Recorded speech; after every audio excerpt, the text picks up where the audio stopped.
Bwana, habari yako? Asalamu alaikum. Habari za asubuhi, habari za muda huu mtazamaji ambaye unaangalia jambo hili. Hii ni habari njema kutoka kwa Kingo Property Tanzania Limited.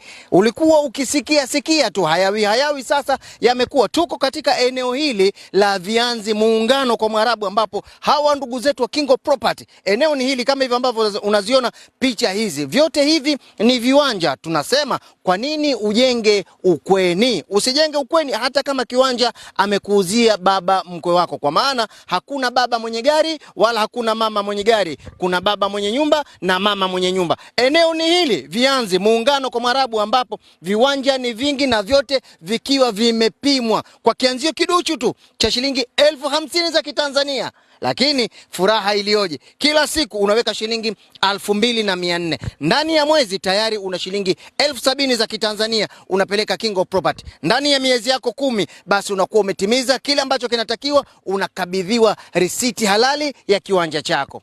Vipi uendelee kujenga ukweni wakati viwanja hivi? Wasiliana na Kingo Property kwa namba za simu hizi ambazo zinapita hapa chini. Hawa ndio Kingo Property, wanasema usijenge ukweni hata kama kiwanja amekuuzia baba mkwe wako. Viwanja ni hivi kama hivi ambavyo unaona, vingi, alafu viko eneo zuri. Huduma ya maji inapatikana, huduma za kijamii zinapatikana, mitaa